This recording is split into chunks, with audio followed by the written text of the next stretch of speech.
Hello बच्चों, मेरा बहुत बहुत नमस्कार आप लोगों को। और शिवांश क्लासेस में आप लोगों का हार्दिक स्वागत है, अभिनंदन है। जैसा कि हम लोगों ने पहले ही बता चुका है, तो आज मेरा क्लास साइंस का जो है क्लास 9 का फर्स्ट चैप्टर हमारे आसपास के पदार्थ जो कल हम लोग पढ़ चुके थे, उसका थोड़ा सा जल्दी से रिकैप करते हुए हम लोग आगे की ओर बढ़ेंगे। और आज हम लोग का सेकंड पार्ट है, लेक्चर नंबर 2 है। तो हम लोग शुरू करते हैं बिना किसी देरी के। सबसे पहले हम लोग कल पढ़े थे कि पदार्थ क्या होता है। तो हम लोग देखे थे कि पदार्थ क्या होता है, कोई भी ऐसा वस्तु जो स्थान घेरता है, जिसमें भार होता है और जिसको हम लोग अपने ज्ञानेंद्रिय द्वारा महसूस कर सकते हैं, वही पदार्थ कहलाता है। उसके बाद हम लोग देखे थे कि पदार्थ को दो अवस्था के आधार पर वर्गीकृत किया गया है, एक भौतिक अवस्था के आधार पर और एक रासायनिक अवस्था के आधार पर। तो हम लोग देखे थे कि भौतिक अवस्था यानी अगर उसके भौतिक गुण में कोई परिवर्तन आ रहा है तो वो उसके भौतिक अवस्था के आधार पर बांटा गया था, लेकिन जबकि उसके भौतिक गुण के साथ साथ उसके रासायनिक गुण और रासायनिक संगठन में भी परिवर्तन आ जा रहा है, उसकी संरचना ही बदल जा रही है, तो वो रासायनिक अवस्था के आधार पर हम लोग पढ़े थे। तो अब बच्चों के भौतिक परिवर्तन और रासायनिक परिवर्तन के बारे में भी कल हम लोग अध्ययन किए थे। भौतिक परिवर्तन क्या होता है, तो कल हम लोग पढ़े थे कि भौतिक परिवर्तन ऐसा परिवर्तन है जिससे किसी नए वस्तु का निर्माण नहीं होता और उसको पुनः उसी अवस्था में प्राप्त किया जा सकता है। भौतिक परिवर्तन जैसे कि बर्फ का पिघलना और मोमबत्ती का पिघलना। लेकिन वहीं पर रासायनिक परिवर्तन क्या था, जस्ट इसका उल्टा था। रासायनिक परिवर्तन में हम लोग पढ़े थे कि रासायनिक परिवर्तन एक ऐसा परिवर्तन है, केमिकल चेंज एक ऐसा चेंज है जैसे किसी नए वस्तु का निर्माण हो जाता है और पुनः उसको हम लोग उसी अवस्था में प्राप्त नहीं कर सकते हैं, जैसे दूध से दही का बनना। उसके बाद हम लोग आए थे कि भौतिक अवस्था के आधार पर पदार्थ को कितने भागों में वर्गीकृत किया गया है। तो हम लोग देखे थे कि भौतिक अवस्था के आधार पर बच्चों पदार्थ को मुख्यतः 3 भागों में वर्गीकृत किया गया है, ठोस, द्रव्य और गैस। और हम लोग पानी के तीनों अवस्था के बारे में भी जाने थे। अब एक बार थोड़ा सा जल्दी से रिकैप कर लेते हैं कि ठोस क्या है, द्रव्य क्या है और गैस क्या है। जो ठोस है, जैसे ये ठोस है, इसका आकार कभी नहीं बदलेगा, चाहे आप पैकेट पर रख लीजिए, चाहे ब्रेंच पर रख लीजिए, चाहे जहां पर भी लिख लीजिए। जो ठोस है उसका आकार कभी नहीं बदलता और आयतन भी कभी नहीं बदलता। आयतन क्या होता है, कोई वस्तु कितना स्थान घेर रहा है वो उसका आयतन कहलाता है।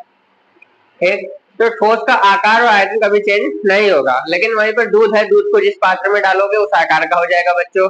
पानी को जिस पात्र में डालोगे उस आकार का हो जाएगा। इसीलिए जो द्रव है उसका आकार निश्चित नहीं होता, लेकिन आयतन निश्चित होता है। और गैस का न तो आकार ही निश्चित होता है, न ही आयतन निश्चित होता है, क्योंकि उसको गुब्बारे में भरोगे गुब्बारे के आकार का हो जाएगा, सिलेंडर में भरोगे सिलेंडर के आकार का हो जाएगा। और जब वो बाहर रूम में निकलेगा तो पूरे रूम का आयतन जो है वो स्पेस ऑक्यूपाई कर लेगा। जो सभी पदार्थ हम लोग कल पढ़े थे कि छोटे छोटे कण से मिलकर बने होते हैं, लेकिन जो ठोस का कण होता है वो बहुत पास पास होता है, इसलिए उसके बीच में कोई भी रिक्त स्थान नहीं पाया जाता। जब ठोस के कण के बीच में रिक्त स्थान नहीं पाया जाता तो उसका आकर्षण बल बहुत ज्यादा होता है, और उसका आकर्षण बल बहुत ज्यादा होता है यानी वो पहले ही से पास पास है, इसलिए उसको और संपीड़ित यानी दबाया नहीं जा सकता, क्योंकि और दबाने पर ठोस जो है वो टूट जाएगा। और हम लोग पढ़े थे कि ठोस जो हमेशा है ठोस अवस्था में ही पाया जाएगा, जैसे कि लोहा और लकड़ी। द्रव का कण थोड़ा दूर दूर पाया जाता था, इसलिए ठोस से अधिक इसमें रिक्त स्थान होता है और ठोस की तुलना में आकर्षण बल इसमें कम होता है, जिसकी वजह से इसमें एक दिशा में बहने का गुण भी पाया जाता है। और ये हमेशा द्रव्य लिक्विड इस तरल अवस्था में हम लोग को मिल जाएगा, जैसे तेल, दूध और पानी। जो गैस था हम लोग पढ़े थे कि गैस का न तो आकार ही निश्चित होता है, न ही आयतन निश्चित होता है।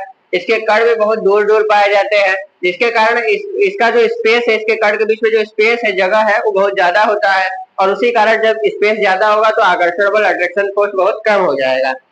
और ये हमेशा गैसीय अवस्था में पाया जाता है, इसको सबसे अधिक संपीड़ित किया जा सकता है, जैसे कि carbon dioxide gas, oxygen gas, LPG gas और सीएनजी गैस। उसके बाद द्रव्यमान क्या होता है बच्चों, द्रव्यमान और भार में कोई अंतर है कि नहीं? द्रव्यमान और भार में अंतर है। किसी वस्तु में उपस्थित उसके द्रव्य की मात्रा को ही क्या कहते हैं? द्रव्यमान कहते हैं। किसी वस्तु में उपस्थित उसके द्रव्य या पदार्थ की मात्रा को ही उसका द्रव्यमान कहते हैं। लेकिन भार क्या है? हम इसको छोड़ दे रहे हैं, ये पृथ्वी की ओर नीचे गिर जा रहा है। पृथ्वी अपने केंद्र की ओर वस्तु को जिस बल द्वारा आकर्षित करती है वही उसका क्या कहलाता है? भार कहलाता है। पृथ्वी अपने केंद्र की ओर वस्तु को जिस बल द्वारा आकर्षित करती है वह उसका भार कहलाता है। और ऊर्जा क्या है, एनर्जी क्या है? कार्य करने की क्षमता को ही ऊर्जा के नाम से हम लोग जानते हैं, कि हम लोग कितना काम किए वही हम लोग का ऊर्जा है। और जो ऊर्जा हम लोग को कहाँ से प्राप्त होता है? ऊर्जा हम लोग को बच्चों भोजन से प्राप्त होता है। और भोजन का स्रोत पृथ्वी पर केवल दो ही है, जो हमको भी पता है और आपको भी पता है। पहला स्रोत जो प्राथमिक स्रोत है वो वनस्पति है, तथा दूसरा स्रोत जो है वो जीव है। ठीक, जैसे कि हनी प्राप्त कर लेते हैं, उससे हम लोग घी प्राप्त कर लेते हैं, दूध ये सब गायों से प्राप्त कर लेते हैं, अंडा, फ्लेश, मीट ये सब हम लोग जानवरों से प्राप्त कर लेते हैं, लेकिन वहीं पर साग सब्जी और फल फूल हम लोग वनस्पतियों से प्राप्त करते हैं। ठीक है, तो इतना हम लोग कल पढ़ चुके थे, और आज थोड़ा सा नया पॉइंट क्या रिकैप करना है, हम लोग को नया पॉइंट पढ़ना है कि पदार्थ के कणों के गुण। आप सभी पदार्थ है उसके कण में कुछ गुण पाया जाएगा, आप पदार्थ के कणों में क्या गुण पाया जाएगा ये हम लोग देखेंगे।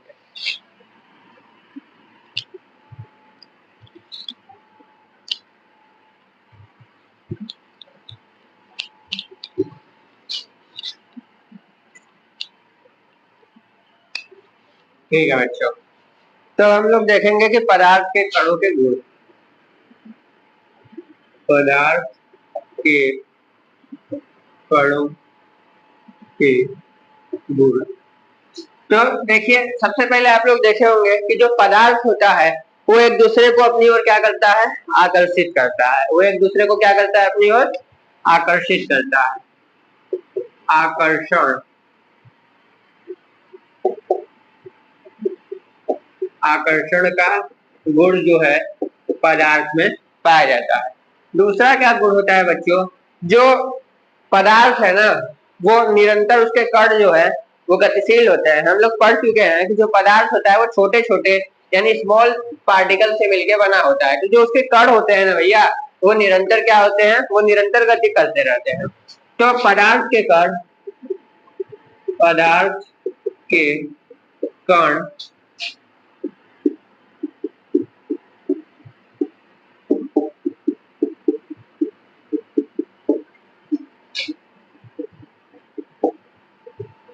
यानी हमेशा मूवमेंट करता रहता है कौन, पार्टिकल, किसका, मैटर का पार्टिकल। जैसे कि अगर आप लोग देखे होंगे, आप कहीं शादी उदी में जा रहे हैं, शादी विवाह में जा रहे हैं, तो वहां पर परफ्यूम लगा के आप जाते हैं। तो अगर आप परफ्यूम किसी रूम में प्रेस कर रहे होते हैं तो उसका जो सुगंध है वो दूसरे रूम तक पहुंच जाता है। वहीं जस्ट दूसरे जगह अगर आप कहीं पूजा कर रहे होते हैं, अगरबत्ती या धूप जलाए होते हैं, तो जो अगरबत्ती का जो पार्टिकल है, छोटा छोटा, जो धूप का जो धुआं है वो पूरे घर में लगभग लगभग फैल जाता है। जिससे कि हम लोग को क्या पता चलता है बच्चों कि जो पदार्थ के कण है ना वो निरंतर गतिशील है। यानी मान लीजिए अगर कोई बच्चा यहाँ पर है और यहाँ पर ये अगरबत्ती जला रहा है, लेकिन कि यहाँ तक इसका जो है पार्टिकल फैल गया, तो इससे ये पता चलता है कि पदार्थ के कण जो है वो निरंतर क्या कर रहे हैं, पदार्थ के कण निरंतर गतिशील है। उसके बाद क्या होता है कि पदार्थ के कणों के मध्य रिक्त स्थान बच्चों पाया जाता है। ये भी बहुत जरूरी रहता है। ठीक है बच्चों, तो जो पदार्थ है उसके कणों के मध्य जो है वो रिक्त स्थान पाया जाता है। ये कैसे पता चलेगा, कभी भी आप एक गिलास जो है, कभी भी आप एक गिलास जो है पानी को ले लीजिए और पानी को कुछ लेवल में कर लीजिए, जिससे कि आपको पता चले कि आप कितना पानी लिए। तो पानी को आप ले लीजिए और उसके बाद आपको जो अच्छा लगे, चाहे ग्लूकोज ले लीजिए, चाहे नमक ले लीजिए, चाहे चीनी ले लीजिए, उसको 2-3 चम्मच पानी में डालिए और उसको घोल दीजिए। उसको 2-3 चम्मच पानी में डालिए और घोल दीजिए। उसको तब तक घोलिए जब तक कि उसका जो छोटा छोटा कण है वो पूर्ण रूप से जल में घुल न जाए, वो पूर्ण रूप से जल में घुल न जाए। तो आप घोलने के बाद क्या होगा बच्चों, घोलने के बाद ये होता है कि वो जो चीनी, नमक या फिर ग्लूकोज जो भी होगा वो पानी में पूर्णतः घुल जा रहा है, लेकिन पानी में पूर्णतः घुल जा रहा है, लेकिन जो पानी का लेवल है वो बढ़ नहीं रहा है, वो इंक्रीज नहीं कर रहा है। तो वो पार्टिकल जा कहाँ रहा है, क्यों, क्योंकि पानी के कण के बीच में जो रिक्त स्थान था ना वहीं पर जाके चीनी का या नमक का स्मॉल स्मॉल जो पार्टिकल है वो जाके वहां पर भर जा रहा है। और जिससे हम लोग को पता चलता है कि पदार्थ के कणों के मध्य रिक्त स्थान पाया जाता है। पदार्थ के कणों के मध्य रिक्त स्थान पाया जाता है। ठीक है बच्चों, तो हम लोग को पता चल गया कि जो पदार्थ के कण है उसके बीच में कुछ मुख्य गुण पाया जाता है। जो डिस्कस किए हम लोग की, जो ठोस होता है वो आपस में एकदम कस कर आकर्षण बल द्वारा जुड़ा होता है, इसीलिए उसका जो आकार है वो बार बार परिवर्तन नहीं करता। दूसरा कि पदार्थ के कण निरंतर गतिशील होते हैं, जिससे कि जब भी पदार्थ को हम लोग काइनेटिक एनर्जी इतना ज्यादा हीट देते हैं उतना ज्यादा उसका जो कण है वो गतिशील हो जाता है। जैसे जब भी कुछ गर्म होता है तो उसका सुगंध हम लोग को दूर तक सुनाई देता है। क्यों? क्योंकि उसका पार्टिकल जो है उसमें मूवमेंट बहुत ज्यादा है। क्यों? क्योंकि उसको उतना ज्यादा हीट मिल रहा है। लेकिन वहीं पर अगर कोई चीज ठंडा रहता है तो उसका सुगंध उतना दूर तक नहीं जाता है। वहीं अगरबत्ती को आप जला दिए तो उसका धुआं बहुत दूर तक जाएगा और उसका सुगंध भी बहुत दूर तक जाएगा। लेकिन जब तक उसको आप जलाए नहीं थे, हीट नहीं दिए थे, तब तक वो उतना दूर तक नहीं गमक रहा था। उसके बाद पदार्थ के कणों के मध्य जो रिक्त स्थान था, तो रिक्त स्थान भी हम लोग समझ लिए। अब हम लोग देखेंगे कि पदार्थ जो है उसका अवस्था परिवर्तन हो सकता है क्या? हाँ, बिल्कुल हो सकता है। देखिए कैसे हो सकता है भैया।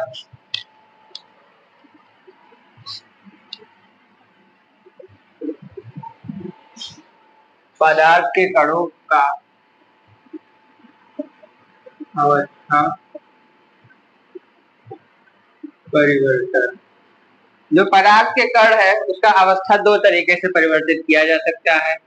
एक तो ताप से और दूसरा दाब से। एक ताप से, दूसरा दाब से। यदि किसी वस्तु का हम लोग टेम्परेचर इंक्रीज करेंगे तो भी उसका जो अवस्था है, उसका जो स्टेट है वो बार बार चेंज हो जाएगा, बार बार परिवर्तित हो जाएगा। अगर टेम्परेचर नहीं बढ़ा रहे हो तो दाब अगर बढ़ा दोगे तो भी उसका जो है स्टेट वो बार बार चेंज हो जाएगा। कैसे चेंज हो जाएगा? जैसे कि आप लोग जानते होंगे कि जैसे आप, मैं दिखा दे रहा हूँ तीन ठो बना के आप लोगों को, 3 जार मैं यहाँ पर बना दे रहा हूँ। जो गैस होता है, आप सभी लोगों को पता है कि जो गैस होता है भैया उसका कण बहुत दूर दूर होता है। उसका कण क्या होता है? बहुत दूर दूर होता है। लेकिन वही जो द्रव होता है उसका कण कुछ पास पास हो जाता है, उसका कण कुछ पास पास होता है। और जो ठोस होता है उसका कण काफी पास पास हो जाता है। सभी लोग को पता चल गया होगा कि ये क्या है? ये गैस है। ये क्या है? ये द्रव है। और ये क्या है? ये ठोस है। अभी हम लोग देख रहे हैं दूसरा वाला कि अगर वस्तु पर दाब डाला जाए तो उसका परिवर्तन हो सकता है कि नहीं हो सकता है। देखिए सबसे पहले हम लोग गैस है, गैस को हम लोग कंप्रेस करेंगे। जब हम लोग गैस को कंप्रेस करेंगे तो इसका जो पार्टिकल है ना वो पास पास आ जाएगा। क्या आ जाएगा? पास पास आ जाएगा। जब उसका कण पास पास आएगा तो उसके मध्य में जो रिक्त स्थान है वो थोड़ा कम हो जाएगा और आकर्षक बल थोड़ा बढ़ जाएगा, तो वो अवस्था परिवर्तन कर लेगा। वो गैस से किस पे आ जाएगा? द्रव अवस्था में आ जाएगा। ठीक है।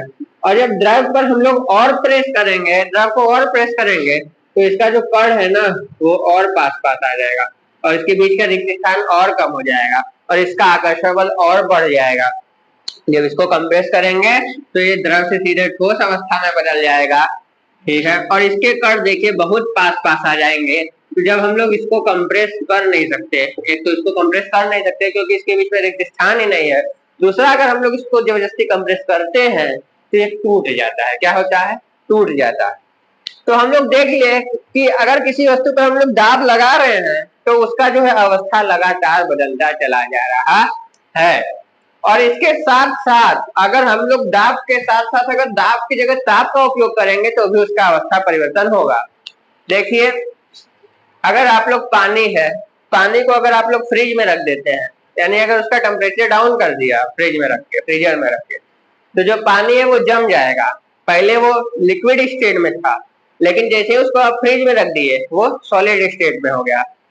उसका अवस्था बदल गया। टेम्परेचर आप बदले, उसका अवस्था भी बदल गया। आप फ्रिज में से पानी निकाल के वापस नॉर्मल रूम टेम्परेचर पर रख दीजिए, फिर से वो सॉलिड स्टेट से लिक्विड स्टेट में कन्वर्ट हो जाएगा। फिर वही पानी आप गैस पर रख दीजिए तो वही पानी वाटर से वाटर वेपर यानी जल से जलवाष्प के रूप में परिवर्तित हो जाता। यानी इससे यह भी पता चलता है कि अगर वस्तु का केवल दाब में परिवर्तन करने से उसके अंदर परिवर्तन नहीं हो रहा है, अगर वस्तु के ताप में भी हम लोग परिवर्तन करते हैं तो उसके अंदर परिवर्तन होता जाता है। तो बच्चों वस्तु के, मेरा उम्मीद है कि वस्तु के दाब में परिवर्तन करने से क्या क्या परिवर्तन होता है और वस्तु के ताप में परिवर्तन करने से क्या क्या परिवर्तन होता है, ये आप लोग को समझ में आया होगा। अगर समझ में आया तो इसको और साथियों के साथ शेयर करिए और अपना प्यार दिखाना मत भूलिए, और जो कमी है आप उसको भी बता सकते हैं।